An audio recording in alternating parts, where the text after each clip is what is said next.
Il a traversé les décennies, chanté sur toutes les scènes de France, touché les cœurs et accompagné des histoires d'amour, de famille et de vie. On l'a connu star populaire dans les années 70, puis homme d'engagement, de transmission et de partage. Aujourd'hui, il continue de chanter, de voyager et d'agir à la tête de son ONG. Nous allons revenir sur ce parcours entre la scène, la route, l'image et l'humain. Bonjour Christian Delagrange. Bonjour. Merci d'être avec nous sur Mélodie Merci Radio. de m'accueillir. Bah oui, alors vous ressortez, voilà. Il est là, le dernier bébé. Ouais, le dernier bébé. Et il est important ce bébé parce que c'est vraiment, il est fait à mon image, avec tous mes sentiments et mon cœur qui est dedans. Voilà. Ouais, et Je t'aime, ça s'appelle. Voilà. On va y revenir. On aura même des petits extraits pour vous, chers auditeurs, de cet album. Vous êtes actuellement en tournée. Ouais. Et pour comprendre un peu qui vous êtes, Christian Delagrange, pour ceux, les rares, qui ne vous connaîtraient peut-être pas, Oh, il y en a, il y en a. on va retracer un peu Il y en a, votre... par exemple, la petite fille ou le petit garçon là, qui sort du berceau, là, il ne connaît pas encore. Ah oui, mais les ça parents, viendra, ça viendra. ça viendra. Les parents sont là, heureusement. Voilà. On va remonter au début. Tiens, vous avez été chanteur dans une chorale. Quelle est votre première image qui vous revient petit garçon qui chante comme ça. C'est un contact avec c'est une école religieuse, avec ce frère qui s'appelle le frère Pacifique, et qui m'avait obligé à venir rentrer dans cette chorale, ce qui m'enchantait pas beaucoup, parce que je préfère aller jouer aux billes avec mes copains. Et donc, quand je suis arrivé, c'était un jour de répétition générale. Il y avait les altos, les ténors, les sopranes, les autres. Et donc, les sopranes, etc. Et donc, et les basses. Et donc, je l'ai vu, mais bizarrement, j'ai vu le gars qui dirigeait chaque groupe avec les mêmes textes, mais avec une autre chanson. C'est pas la même chanson. Et puis, d'un coup, il nous a tous mis ensemble et ça s'est harmonisé. J'ai découvert l'harmonie et je me suis dit, waouh, quand même, c'est un magicien. Il était tellement magicien qu'il avait une baguette en roseau, comme ça. Et la première chose que j'ai été faire, c'est lui acheter une vraie baguette de chef d'orchestre. Et là, j'étais marrant, j'avais 8 ans et c'était foutu pour moi. J'avais mis le pied dedans. C'est comme ça que c'est parti. Voilà, tout est parti de là. Et puis vous passez de la chorale, puis rapidement au rock, vous découvrez le rock'n'roll. Le rock'n'roll avec les copains de quartier, puis un petit peu plus, avec, on se montait en grade à chaque fois, avec des orchestres toujours meilleurs. Et puis un jour, j'étais avec un orchestre de rock, et puis on avait gagné un concours à Lyon, où on devait faire les premières parties des grandes affiches. Donc il y avait Brel, alors ça m'est carrément passé par-dessus la tête, j'ai pas compris. Et puis on a fait la première partie des Beatles. Alors là par contre pour moi c'était le top. C'était merveilleux et j'étais très très fier. C'est nous qui passons avec les Beatles. Et puis après, quand on est sorti de là, on dit ouais c'était nous. Et c'était à l'Olympia? Non, c'était le Palais d'Hiver de Lyon. D'accord. Et oui, c'est comme ça que tout commence. Puis vous êtes aussi, vous êtes lancé dans l'industrie du disque avec 3 premiers 45 tours, il me semble, qui ont marché goussi coussa. Oui, le premier, il avait pas mal marché. On était contents. 350 000 exemplaires, c'était bien. Le deuxième, un peu moyen, 150 000. Troisième, 30 000, il s'est complètement ramassé. Et là, j'ai vu que cette belle aventure pouvait avoir une fin. Et là, j'ai eu très très peur. Je me suis dit, ça y est, c'est foutu.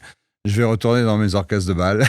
Et tout ça. Et puis je me suis quand même accroché. J'ai été de porte en porte, si je puis dire. Puis un jour, j'étais dans un bistrot avec rendez-vous avec un producteur. Et le producteur m'a dit, oui, moi je connais tout le monde dans le métier. Tiens, celui qui joue au flipper, c'est le producteur de David et Alexandre Noether. Je dis, ah ouais? Ah bon? J'étais le voir, j'ai tapé sur l'épaule, j'ai dit, voilà, Chris Galbert à l'époque, c'était... Et oui, et d'où ça vient ce Chris Galbert d'ailleurs? Bon, comme ça, ça vient de Christian, diminué, et puis Galbert, parce que j'avais ouvert le bottin à Galbert, avec un seul lettre, j'en avais mis 2, ça faisait plus anglais. Et donc, c'est les trucs de gosse, hein, j'avais 20 ans, donc... Et donc, j'étais le voir, je lui ai dit, bon, ça me plairait de travailler avec toi. Il m'a dit, viens me voir au bureau. Voilà, et puis c'est parti comme ça. Et c'est parti comme ça. Et vous aviez peur de ne pas réussir à rester dans ce métier?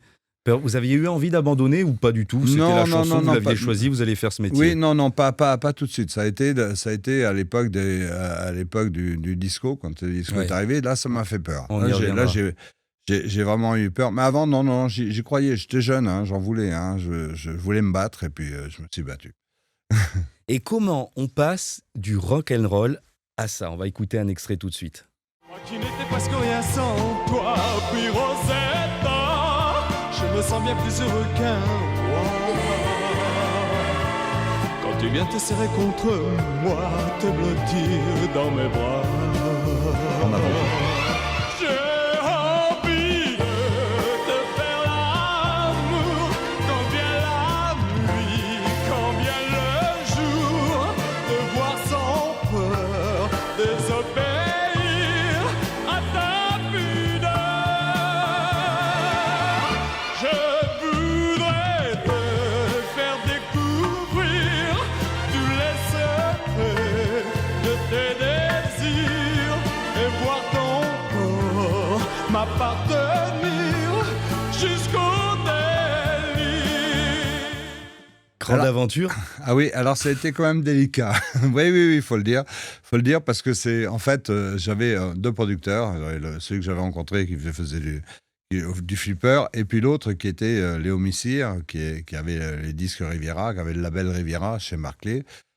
Et donc, qui avait aussi une femme qui s'appelait Patricia Carly et qui écrivait des chansons. Alors évidemment, je me suis retrouvé dans les bras de Patricia Carly.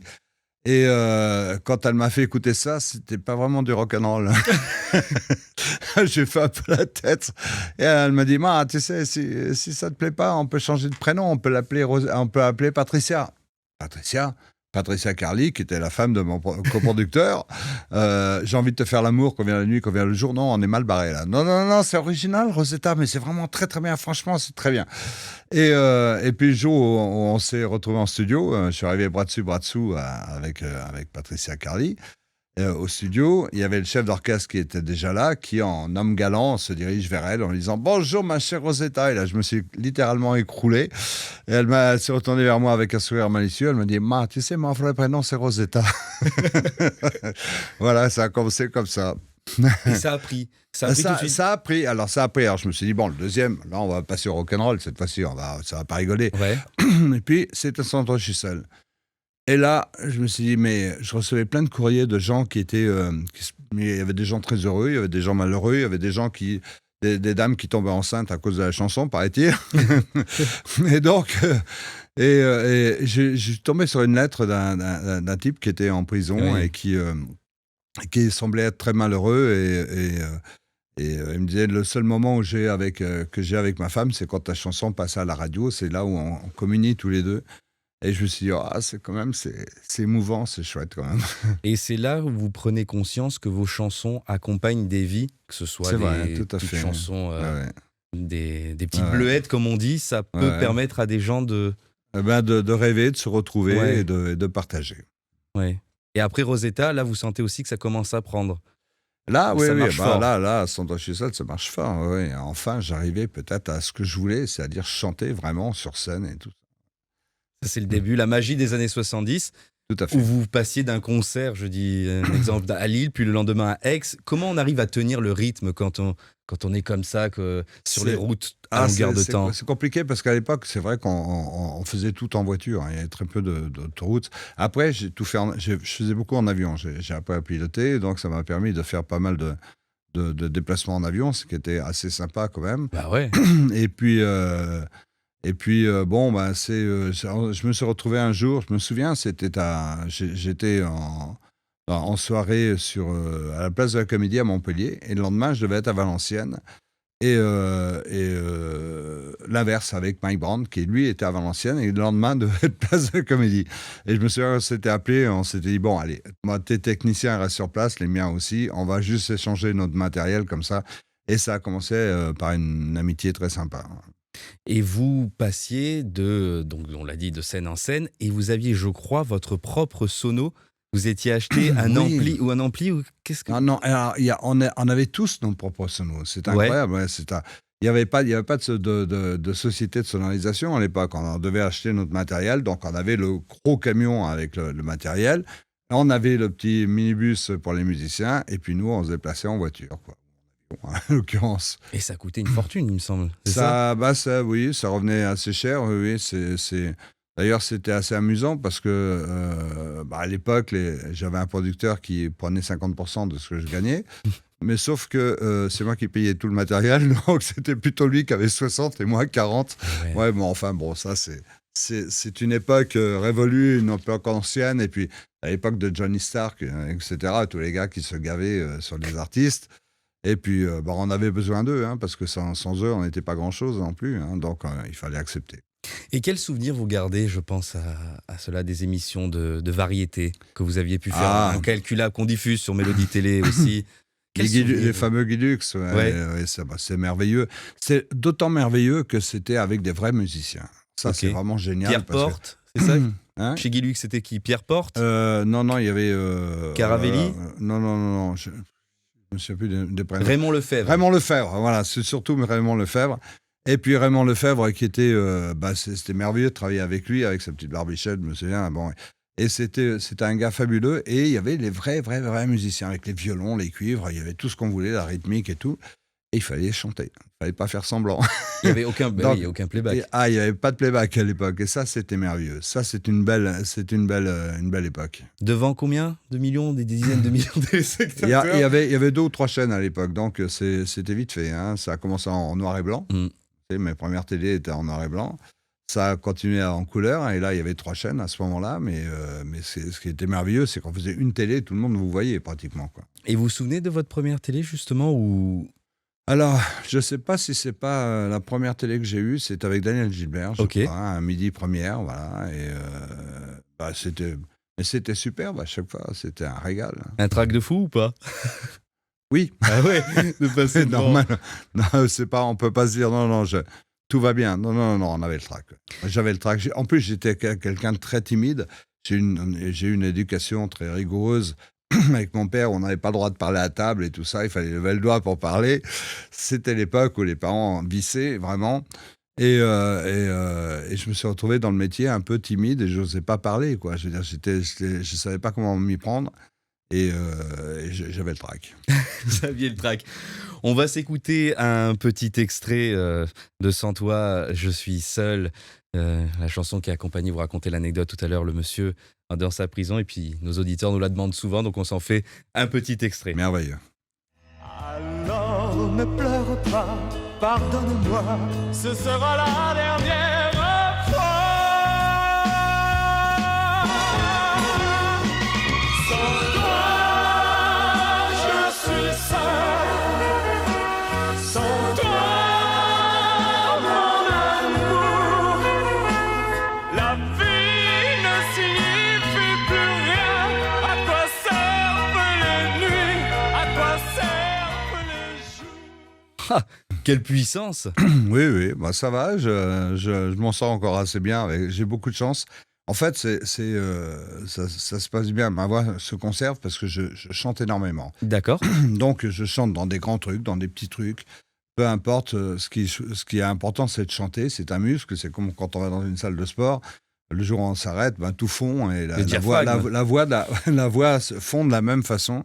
Et donc c'est important de chanter, et en plus de ça, on a tout le bonheur avec nous parce qu'on rencontre tous les gens qu'on aime, évidemment. Le public, bien sûr. Et ça, vous l'avez appris de votre technique, de vos années à la chorale ou en tant que soliste? Comment...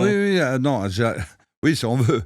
J'ai appris surtout avec les premières années de rock, où il y avait déjà des super amplis pour les guitares, mais les sonos, c'était vraiment une catastrophe. Et il fallait hurler pour se faire entendre. Il fallait pousser. Voilà, il fallait pousser.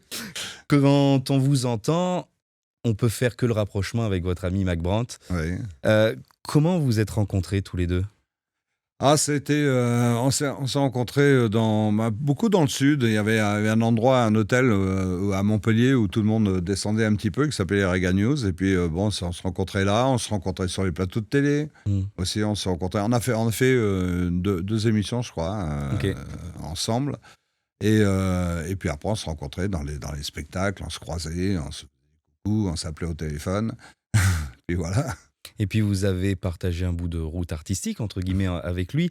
On a beaucoup dit, beaucoup écrit sur Mike Brandt. Quel souvenir vous gardez de lui? Un beau souvenir peut-être que... Alors, moi j'étais timide, mais lui c'était encore 10 fois moi. C'est vraiment quelqu'un de très timide, malgré l'apparence, cette espèce d'aura qui dégageait comme ça, c'est quelqu'un de très timide. Et il était... je me souviens quand on allait au Rega News où il y avait une piscine et tout, il gardait toujours le t-shirt sur lui. C'est vraiment quelqu'un qui était très fragile. Ok. Et d'autant plus fragile que ce contact s'établissait avec une facilité absolue. Et on parlait beaucoup, mais je crois que sa passion, c'était de chanter. Et lorsque l'on sortait un 45 tours, lui m'appelait en disant: t'as vu, là, j'ai fait un contre-ut, moi, là, j'ai fait un contre-ré, celui qui montait le plus haut. Et c'était très amusant. C'était une espèce de complicité très, très, très mignonne, quoi. Et c'est marrant de voir l'envers du décor, puisqu'on vous qualifiait de chanteur à minette, et là, de nous dire que vous étiez finalement, vous timide et lui encore plus timide, ce n'est Ouais. pas du tout l'image qu'on pourrait avoir d'un chanteur à minette. Ben oui, mais c'est parce qu'il il avait cette séduction auprès des jeunes filles aussi. On était beaucoup appuyé par la presse aussi de l'époque. Il y avait les podiums, les Stéphanie, toutes ces trucs où il y avait des posters dessus, où on faisait des bisous, on faisait des reportages où on embrassait une fille alors qu'on ne la connaissait même pas. Bonjour, je crois qu'il faut que je t'embrasse. Donc c'était très gênant, mais on le faisait avec plaisir, quoi. Et puis c'était une époque aussi où on était, en étant jeune, on regardait toutes les belles filles qui passaient, et puis on avait envie de les embrasser, forcément aussi. Alors j'allais rebondir, mais peut-être pas sur la dernière phrase. Elle vous manque cette époque en général, hein, pas sur ce que vous venez de dire. Elle me manque parce qu'il y avait une espèce d'insouciance dans les gens. Il y avait cette insouciance et cette bonté. Les gens acceptaient tout avec plaisir. On arrivait, il y avait toujours un sourire aux lèvres. Aujourd'hui, je vois, si on sort un truc, je sais pas, dans les réseaux sociaux, il y a 50% de gens qui assassinent, hein, comme si c'était un plaisir absolu d'assassiner les gens. Et j'ai l'impression que leur vie est tellement triste qu'ils se vengent à travers ce genre de comportement. Et c'est vraiment dommage, parce que la vie, elle est belle quand on aime. Elle n'est pas belle quand on casse les gens et quand on les haït, surtout pas. Voilà. Et il y avait cette insouciance, peut-être, ce que vous êtes en train de me dire, dans les années 70, où c'était plus simple, il n'y avait pas de réseau, il n'y avait pas... Ah bah oui, là, il y avait un contact humain qui se faisait directement, oui, c'était beaucoup plus simple. Vous avez dit dans une interview que le succès éblouit mais ne construit pas. Qu'est-ce qui vous a structuré, vous, dans cette période où vous devenez une grande star de la chanson française ? Qui vous a permis de Ce qui tenir m'a pied. structuré, c'est la peur que demain soit fini. Ah ouais. J'ai toujours vécu dans l'angoisse en disant: c'est peut-être mon dernier 47 tours, c'est peut-être mon dernier disque. Après, demain, ça marchera plus, on ne voudra plus de moi. Et c'était vraiment, vraiment, vraiment la grosse angoisse qui fait qu'on garde relativement la tête froide, même si on peut paraître. Je En suis là. paillettes, sur scène. Je suis là, oui. Mais une très forte angoisse à chaque fois. Et c'était des moments, des moments de bonheur. Enfin, quand je me suis toujours dit que quelque part, ce track que nous avions avant de rentrer sur scène, c'était le petit track avec le doigt de pied qui sort, qui est déjà sur la scène et qui commence à danser. C'était un peu ça, quoi. On était bien chez nous, quoi. Devant la télé, on s'embêtait, mais sur scène. Et c'était la scène qui primait par rapport oui, aux oui. studios, aux Ah oui, enregistrements. c'est la scène complètement. Oui. C'est On la était scène. heureux quand on rencontrait les gens, oui, bien sûr. C'est merveilleux, c'était merveilleux. Mais c'est pas qu'on soit cabotin, mais ça fait toujours beaucoup de plaisir quand on est applaudi et quand les gens sont là à vous soutenir. Ça fait quelque chose quand même. Et puis on se dit, voilà, on sert à quelque chose, on apporte un peu de bonheur. Et même 50 ans après, ça vous fait quoi ? On y reviendra à la fin de cette interview, mais que d'avoir toujours un public fidèle. Parce que vous êtes un des chanteurs avec comment dire, ça de manière moderne, la fanbase, les fans, il y en a des dizaines, des centaines de milliers même. Oui, Sur les réseaux, on peut le voir, et puis qui vous suivent partout en France. Il y en a beaucoup, et puis ça devient des amis à la fin. Parce qu'on les connaît, enfin, moi j'en connais des dizaines comme ça. Ok. Et lorsqu'on se rencontre, lorsqu'il y a un problème dans leur famille, je suis parmi les 10 personnes prévenues, je suis dedans. Il y a un décès, un mariage, une naissance, tout de suite, Christian, ça y est, j'ai eu ma petite fille qui est née et tout, je sais tout de suite. Des fans. Ah ouais, c'est ça. Et ça, c'est beau parce qu'on partage la vie de tous ces gens-là, et c'est très enrichissant. C'est une très belle expérience humaine. C'est peut-être pour ça que vous avez choisi et embrassé ce métier de la chanson. Involontairement, sûrement. On va s'écouter, après j'aimerais bien que vous me donniez un petit mot sur cette chanson, cet énorme succès. Tendre Cathy. Ah, Bien trop fragile. Aimer n'est pas toujours facile. Mais tu es belle et à ton âge, on ne meurt pas d'amour. De Tendre Cathy à Et je t'aime, on chante toujours l'amour. Avec oui, vous, on chante Christian. toujours l'amour finalement. Et cette chanson, elle était dans un film qui s'appelait Avanti, et Patricia Carly avait sorti la chanson et écrit des textes dessus. Mais Patricia, toujours, c'est Toujours, quelqu'un qui avait la Patricia Carly. main, qui avait cette main populaire et cette main de beauté d'écriture, parce que c'est simple, ce sont des mots simples, ce sont des mots qui touchent les gens. Touchés. La chanson d'amour, elle a quelque chose de supérieur, tiens, la chanson d'amour, par rapport aux autres chansons peut-être d'actu, non, d'énonciation. sûrement pas supérieure. Elle fait partie d'un élément de la vie. C'est, par exemple, si on enlève le rouge et qu'on laisse que le rouge va manquer. Voilà, c'est une construction de vie. Et la chanson d'amour, on en a besoin. J'espère qu'on en a besoin, parce que sinon, ça serait très inquiétant. Mais je crois qu'on a tous besoin de rêver, on a tous besoin de se réfugier derrière cette vie qui nous emmène à 300 à l'heure de partout. On est toujours en train de courir de partout et se relâcher un petit moment et puis laisser une place à la tendresse, c'est super quand même. Non, Et ça, vous le faites plutôt bien. je sais. On Avec arrive à la... sincérité en tout cas. Pardonnez-moi. Avec ça, sincérité en tout cas. On arrive peut-être à la fin des années 70, à l'image des chanteurs à papa, Tino Rossi, Maurice Chevalier, qui ont été balayés par les yéyés. Beaucoup de chanteurs des années 70 vont être mis à mal par le disco. Comment avez-vous vécu cette période ? J'aurais pu la vivre très très mal. Je crois que Mike l'a mal vécu, après ce que j'ai pu comprendre, parce que quand je l'appelais, il était vraiment il était démoralisé, ça se passait pas bien. Et ce qui peut expliquer son geste, malgré qu'on ait pu dire qu'on l'a poussé, qu'on n'importe quoi, je sais pas, on ne saura jamais ça. Mais ce qui est certain, c'est que c'était un moment délicat. Ça a été un moment où j'ai un peu touché le fond, parce que d'un coup tout s'écroulait. Mais j'avais une autre passion, heureusement, qui était celle de l'image. Voilà. Et donc, à force de traîner sur les plateaux de cinéma, parce que je me servais un petit peu de mon nom de temps en temps, j'allais voir un peu ce qui se passait. J'avais fait la Révolution française au Théâtre Mogador à l'époque, et je voulais faire de la comédie. Mais finalement, en traînant sur les plateaux, je me suis aperçu que la réalisation, c'était quelque chose de chouette. Donc, j'ai tenté le coup. J'ai fait quelques petits films, pas des longs métrages, des petits films comme ça. Et puis, au bout d'un moment, les petits films, ça appelle à avoir une société et être capable de démarcher, de trouver du boulot. Ce qui n'était pas du tout mon cas. Moi, j'étais un artiste. Et donc, je me suis retrouvé avec un copain qui était directeur d'une grosse chaîne de télé, qui m'a dit, t'inquiète pas, je vais te prendre avec moi. Tu vas partir avec un journaliste, toi, la caméra à l'épaule, et puis vous allez faire des reportages. Alors, des reportages, j'en ai fait. Quand personne n'était libre, j'en ai fait des super. Quand personne ne voulait les faire, j'en ai fait des plus difficiles. C'est-à-dire, vous êtes parti aux quatre coins du monde. Oui, ça veut dire Centrafrique, ça veut dire Kosovo, ça veut dire des endroits où c'était un peu, la vie était un peu triste quand même. Hein. Ça bataillait sec. Et donc, quand je suis revenu de ça, on dort pas bien quand on voit les gens souffrir. Hein. Je veux dire, c'est surtout dans ces cas-là.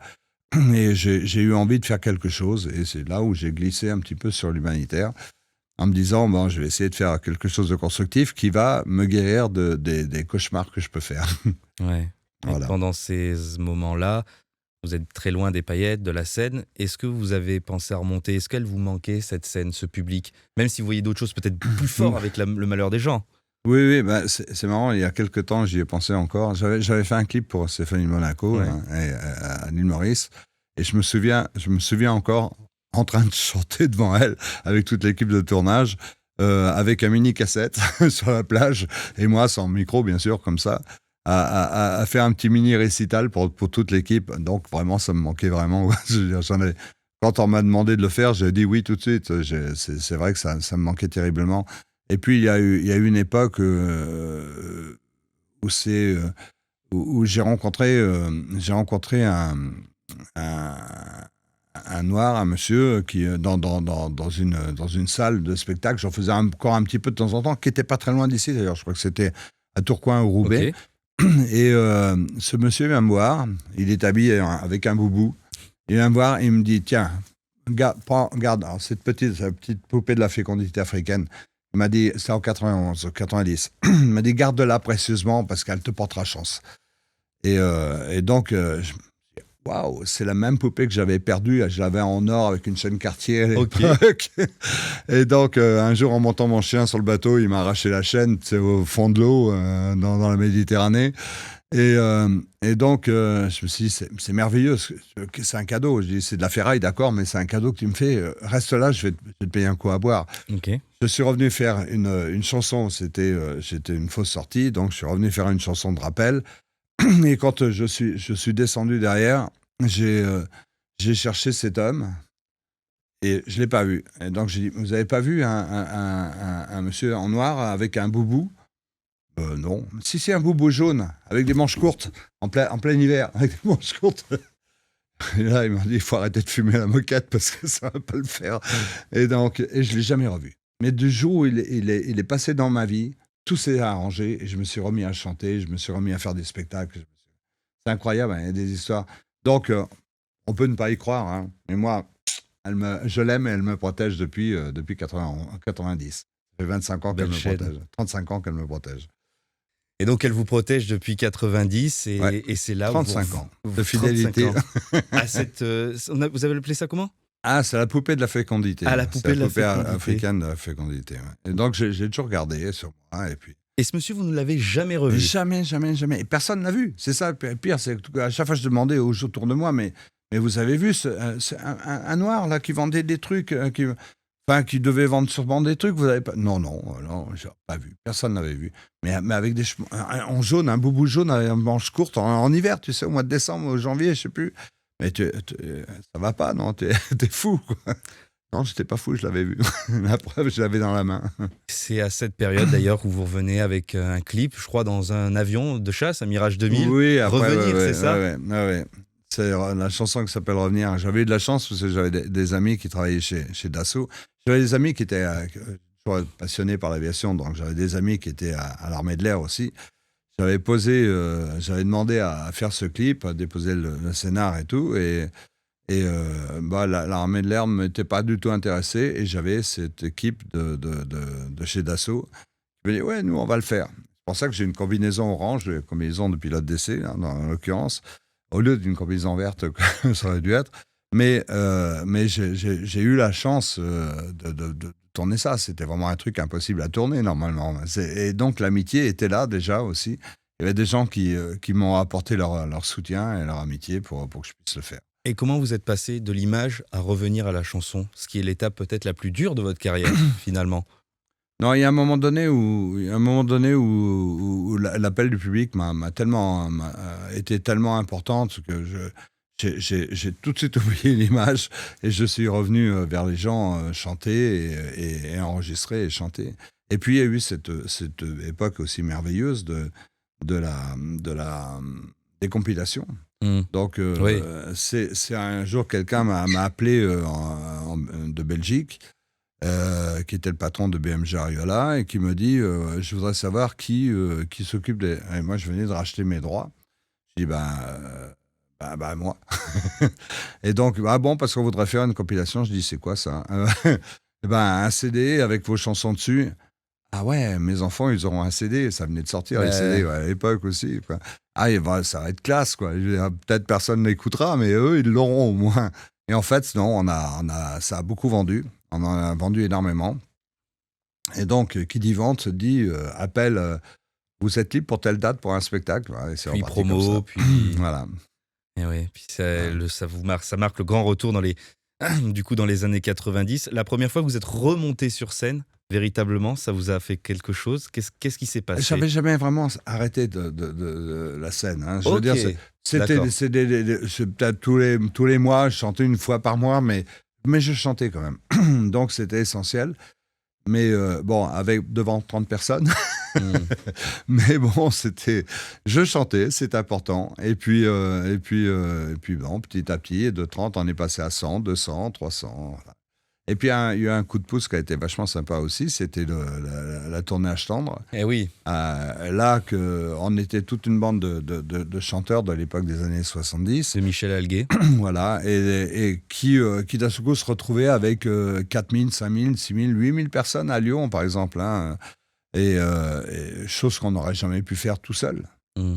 On avait l'impression d'être des vraies stars, quoi. C'était chouette. Vous l'étiez. Mais... Oui, on gardait les pieds sur terre. Mais... Enfin, moi, je faisais partie de ceux qui gardaient les pieds sur terre. L'été, ouais. J'étais trop content que ça se passe comme ça, quoi. C'était ce contact avec les gens. Et en plus, je râlais à chaque fois parce que il y avait beaucoup de monde et les artistes n'étaient pas toujours très chauds pour dédicacer. Moi, j'étais toujours prêt à dédicacer. Mais ils étaient pressés parce qu'on faisait 2 séances et à chaque fois, il fallait liquider le monde pour que les gens repartent chez eux. C'est-à-dire une matinée, une soirée. Voilà. Okay. Et donc, moi, je râlais un peu parce je constatais qu'il y avait des gens qui étaient insatisfaits et ça me rendait malheureux, quoi. Je me disais, zut, après ils vont dire que c'est moi qui n'ai pas voulu signer, quoi. C'est dommage, moi je demandais que ça. Et c'était une belle bande de copains aussi, cette tournée H Oui, tendre. oui, ça a été merveilleux. Alors il y avait... j'ai une image qui me vient à la tête. Il y avait des théâtres où il y avait des loges presque pour tout le monde, où on était à 2. Puis il y a des théâtres où il y avait 4 loges seulement. Mm-hmm. Alors, il y avait des stars Ouais. qui avaient leur loge personnelle. Et puis, ou surtout les dames, ce qui est un peu logique aussi. Et puis, il restait 2 petites loges où on mettait tout le monde, tous les autres. Et moi, un jour, j'avais pris un truc, j'avais marqué fausse commune. Pour être tranquille. Ça n'avait pas plu à Alguet. C'est marrant, ça. Ouais. Une belle bande de copains. On s'est bien marré. Mais le plus important dans tout ça, c'est quand même le public. Ouais, c'était Qu'est-ce que ça vous a fait quand vous avez, je sais pas, 5000 personnes qui reprennent vos refrains en chœur? C'est merveilleux, surtout qu'on est accompagné par les musiciens qui étaient très bons. Il y avait de très bons musiciens. Et c'était un vrai régal, quoi. Alors, on avait tout pour être heureux, quoi. C'est super. Et puis aujourd'hui, vos chansons, votre carrière, et je t'aime, j'espère bientôt, c'est transmis aux jeunes générations, puisque quand on vient vous voir, c'est souvent les parents, les grands-parents avec leurs enfants, petits-enfants. Oui, c'est vrai, il y a des jeunes, moi j'ai toujours à l'image d'une petite fille de je sais pas, elle avait 6-7 ans. Ne t'en va pas. Elle chantait tout fort comme ça. Et c'était trop mignon, quoi. Je veux dire, on voyait qu'il y avait l'influence de papa et maman. C'est merveilleux. Il y en a eu plein comme ça, mais c'est toujours beau. Je me dis, bon, si tout le monde pouvait accrocher de la même façon, ce serait génial. De transmettre vos chansons. Ouais. Il y en a une qui a votre... Question peut-être bateau, mais tiens, j'y pense. Il y en a une qui a votre préférence. Peut-être pas un des gros tubes, une chanson, ils disent celle-là, j'en suis vraiment fier. Non, je crois pas. Je crois que les préférences, c'est toujours les dernières, parce qu'on les a pas encore assez chantées.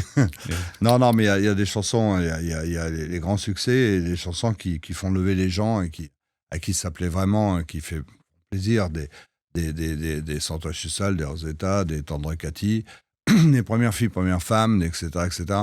C'est des chansons qui ont touché le public, et donc c'est merveilleux. Mais les dernières, franchement... Alors, qu'est-ce qu'elles sont bien. Qu'est-ce qu'elles sont bien dans Et j'ai hâte de les faire découvrir.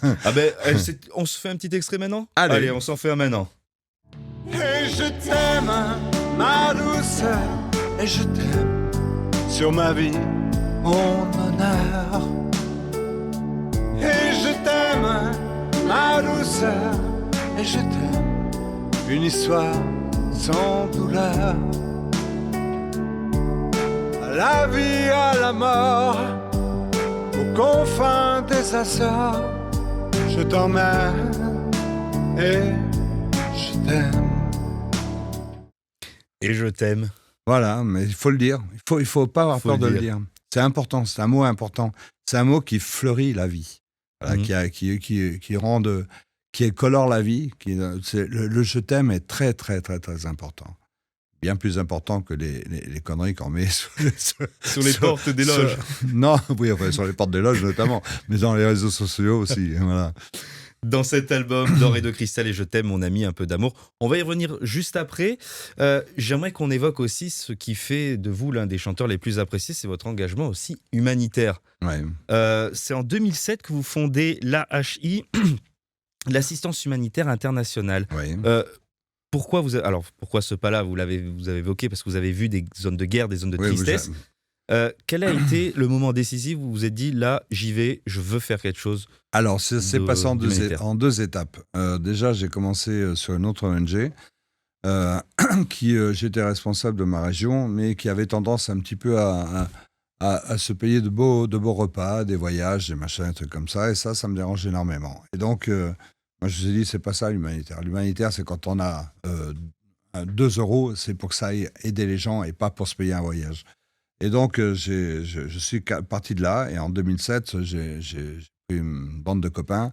Et je leur ai dit, voilà, pas compliqué, tout le monde peut partir en voyage. C'est pas comme dans l'autre où il y avait que les importants qui partaient en voyage, en first, en tout ce que vous voulez. Non, là, tout le monde peut partir en voyage parce que tout le monde va payer son voyage. Voilà, il n'y a pas de problème. Et donc, on n'a jamais eu un ticket de restaurant, quoi que ce soit. Au contraire, on a des moments merveilleux qu'on passe ensemble. Quand il y a je me souviens d'un chargement de conteneurs. Il y a quand même 76 mètres cubes à charger dans un conteneur, hein, c'est des high cubes. Et lorsque l'équipe a fini, c'était une première semaine de janvier, il faisait un peu froid, et on était dans le hangar, et là, comme par magie, on a dressé une grande table comme ça, on est tous sortis, et là, on a vu des bouteilles de champagne, les restants de foie gras, les machins, et on s'est éclaté, qui sortaient du sac, quoi, et on s'est éclaté. Et ça, c'est des moments que personne ne peut acheter, hein, qu'on n'achètera jamais dans un restaurant. Ouais. Voilà, c'est ce partage d'amitié, ce partage de beauté, c'est la beauté de la vie, là. Tout est beau. Et grâce à votre ONG, vous avez permis de construire des hôpitaux Oui. dans plus de 20 pays, je me suis noté. Ouais, plus de 20 pays, ouais. Et bon, il y a des écoles, il y a des orphelinats, il y a des hôpitaux. On intervient là où les dossiers sont sérieux, où les gens sont bien et qui ont vraiment besoin d'aide. Et là, ce sont des moments merveilleux parce que d'un seul coup, on se dit, bon, on y va. Et puis, ça sort de terre et on présente un bâtiment exceptionnellement beau pour nous, à nos yeux, et pour eux aussi, parce que Oui. je me souviens d'un hôpital qu'on a construit au Bénin. On partait de 100 mètres carrés et ça finit sur 3000 mètres carrés. Donc, on a détruit l'ancien de 100 mètres carrés qui était insalubre à mourir. Et on s'est sorti de terre. Et là, c'est une belle histoire. Et en plus, aussi belle histoire que j'y suis. Enfin, à chaque fois, je suis assez actif dans ce genre de choses. Le plan qu'on nous avait présenté au départ, c'était un plan. Il y avait un bâtiment carré. Alors, il y avait le hall central, il y avait les soins là, il y avait la pharmacie là, il y avait la comptabilité là, il y avait la salle d'attente là. En fait, tout était mélangé. J'ai dit non, ça marche pas comme ça. Alors, j'ai sorti j'ai un logiciel pour les plans et j'ai commencé à travailler dessus. J'ai vu des copains chirurgiens en me disant, bon, et il me dit, ouais, c'est bon, là, ça va, le couloir sale, le couloir propre, et on est parti là-dedans, et mon imagination s'est construite. Et ça, c'est beau. C'est l'impression d'écrire un scénario de film, et que le film se met à vivre. C'est un peu ça. Pour l'humain. Et c'est ça, peut-être, votre plus beau souvenir d'humanitaire? Oui, ça fait partie des plus beaux souvenirs. Mais je crois que les plus beaux souvenirs aussi, c'est les regards. Les regards quand on est derrière une école, quand on apporte des jouets pour le Noël, c'est de voir ces sourires épanouis. C'est souvent les gens les plus malheureux qui ont les plus beaux sourires. Nous, on est capricieux, on veut tout. On a tout en France. Soyons sérieux. Il y a 62 ans, 65 ans, d'accord, mais on peut manger tous les jours pratiquement, quoi. Il y a des gens malheureux, mais eux, non. Eux, c'est au jour le jour, quoi. Je trouve un stylo, c'est pas je vais écrire avec, c'est peut-être je vais pouvoir le vendre pour manger ce soir. C'est important. Et pour ceux qui nous écoutent, comment on fait pour vous aider? Alors, j'ai établi un truc qui est assez pratique finalement, parce que tous les samedis à 11h sur Facebook, je fais un compte-rendu de tout ce qui s'est passé dans la semaine. Donc, c'est Assistance humanitaire internationale. Et donc, vous tapez Christian Delagrange humanitaire, vous allez tomber dessus de toute façon. Et là, c'est notre rendez-vous, parce que là, je peux vraiment parler au jour le jour, à la semaine, Ouais. de tout ce qui a pu se passer. Et il se passe beaucoup de choses. Et donc, je me suis aperçu que On a une page, on a un site, assistancehumanitaire.org, mais il y a tellement d'informations que ça devient très compliqué de s'y retrouver. Alors, il y a une carte, nos actions, avec tous les pays qu'on a pu aider. Ok. On clique sur un pays, mais après, il y a encore des sous-machins, des sous-machins. Il y a eu tellement de choses que c'est. Donc, vivons le présent, ne pensons à ce qui est passé, on l'a fait, voilà, Ouais. c'est bon. Vivons dans le présent. Et donc, ce qui est chouette aussi, c'est que ça permet de partager toutes les idées qui me viennent dans la tête. Et j'avais une idée qui était... il y avait pas mal de gens qui... Oui, mais en France, il y a aussi des malheureux. Bon. En France, il y a des malheureux, sauf que dans ces pays-là, il y a beaucoup de malheureux. Et si on ne les aide pas, ils vont venir en France. Et là, on va être dans la merde. Enfin, excusez-moi le mot, mais ça va faire beaucoup de monde malheureux. Donc, il faut les aider où ils sont. Et puis, la France, on l'aide aussi parce qu'il y a des enfants malheureux. Il y a des enfants qui sont dans les hôpitaux, qui souffrent. Mhm. Voilà. Et chaque année, depuis 5 ans maintenant, j'ai eu l'idée de faire le coup de pouce au Père Noël. C'est-à-dire que les gens qui m'aiment bien, on nous envoie un petit peu d'argent, des jouets, des trucs comme D'accord. ça, et on les distribue dans les hôpitaux. Et donc tout ça, pour être bien clair, il y a un lien sur votre page Facebook pour vous envoyer des dons ou des jouets. Notamment, oui. Voilà. Notamment, voilà. On peut cliquer sur le lien et se retrouver sur le... Je vois que vous avez tout vu. Je poursuis bien sûr avec, voilà, il y a la grande partie de Christian Delagrange, c'est la chanson, l'humanitaire, et puis voilà, on arrive pour parler un peu plus en profondeur de ce dernier album. Comment il est né? Question simple, mais le dernier il date de quand? 2023, je crois. Non, il vient de... Oui, non, L'avant-dernier, non, pardon, non. excusez-moi. Ah, l'avant-dernier, Oui, oui, celui-là, 2024, 2023, oui. Ok.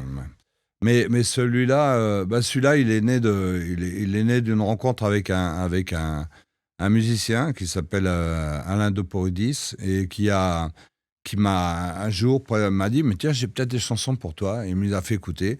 Il y a des paroles que j'ai pu modifier dedans pour qu'elles soient à mon image, enfin, sans prétention, mais qu'elles soient plus dans ma vie intime.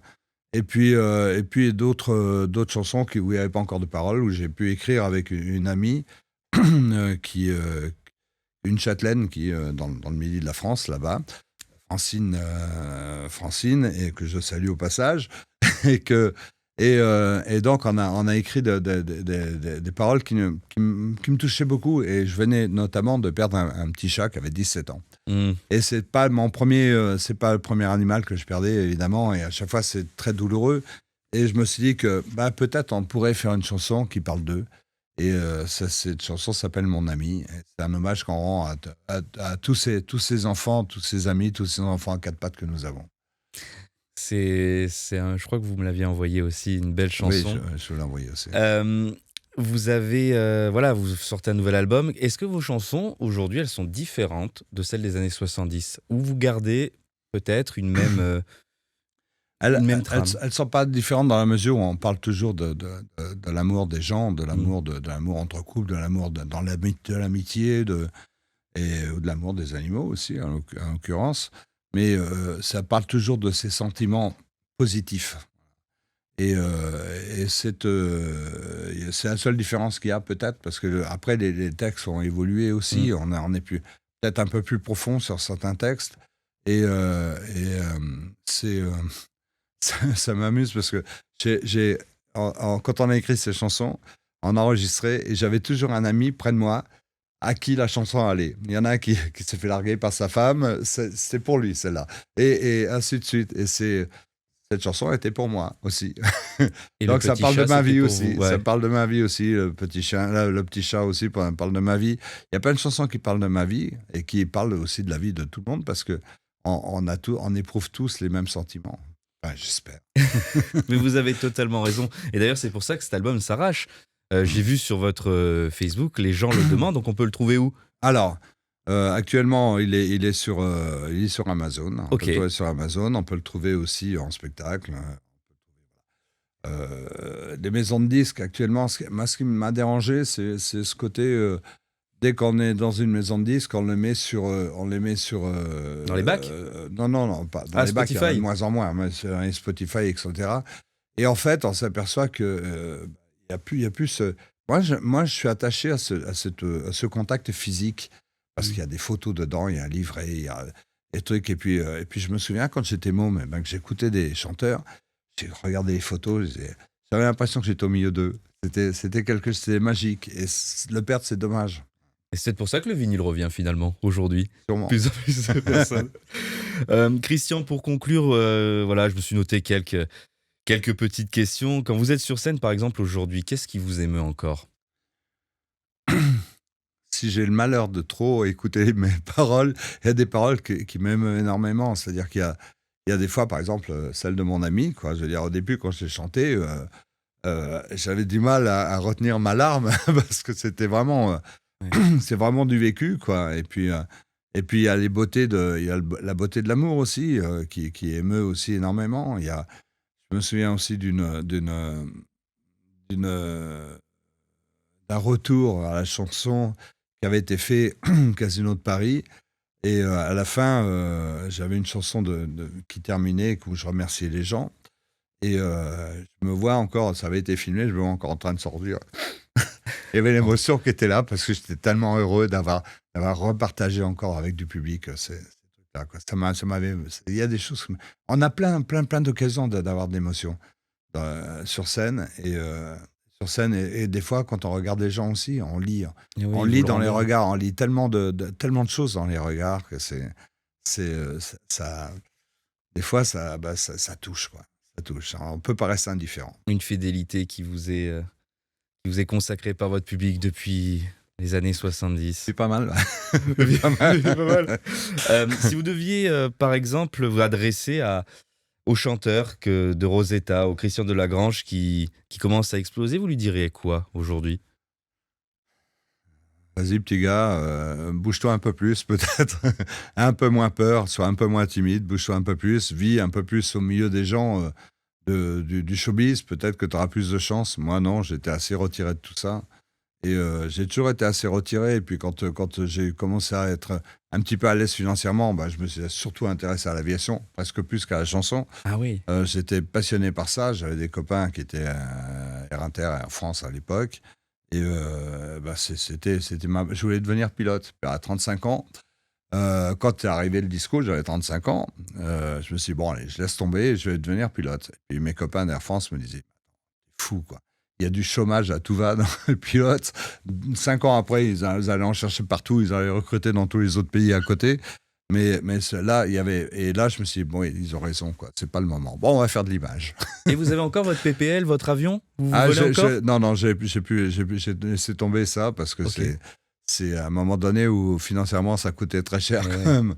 Et donc, il n'y a pas si longtemps que ça, mais bon, je me suis calmé Sur l'aviation. sur l'aviation. Mais le Et PPL, donc, on va dire que vous êtes pilote aussi, non? Non, Vous avez touché. Je connais. Pas encore.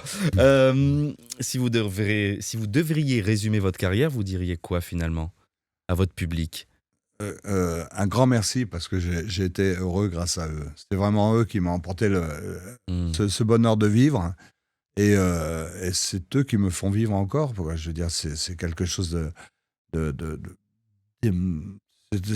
sur un plan émotionnel, c'est très fort, quoi. Je veux dire, c'est cet amour qui donne, parce que combien d'années que je passe plus en télé, que je suis plus du tout une star. Vous passez chez Patrick Sébastien, Ouais, il y a aux années quelques bonheur. déjà, oui. Ouais. Et ils sont toujours là, malgré tout. Ça, c'est un merci, parce que c'est vous qui me faites vivre. C'est vous qui faites vivre ce cœur, hein. C'est une belle manière de rappeler vos tournées, vos dates. De mémoire, alors j'y suis. Le 19 décembre, vous serez à Florène. Oui.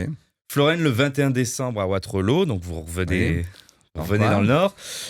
Du 11 au 19 janvier, vous partez en croisière en République dominicaine. Oui, alors là, c'est aussi l'amitié qui fait qu'on est toute une bande de gens qui me suivent depuis des années. Et puis je leur dis, bon, ils me disent surtout, quand est-ce qu'on refait une croisière ensemble?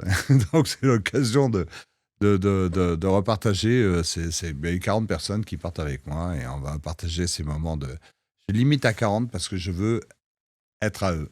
Et pas être avec plein de monde, et pas se voir. Vous allez passer un bon moment. Voilà, exactement. À Mauriez le 24 janvier, à Casseneuil le 25 janvier, et puis on s'arrête en février, à Messine le 1er février.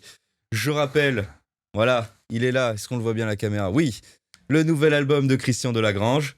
Et Je t'aime. On va se quitter d'ailleurs avec un petit, encore l'extrait de votre chanson. Merci beaucoup d'avoir été avec nous, Christian, C'était merveilleux. Merci. sur Mélodie Radio. À bientôt. À bientôt. Et je t'aime, ma douceur, et je t'aime sur ma vie, mon honneur. Et je t'aime, ma douceur, et je t'aime, une histoire sans douleur. À la vie, à la mort, aux confins des Açores, je t'emmène et je t'aime.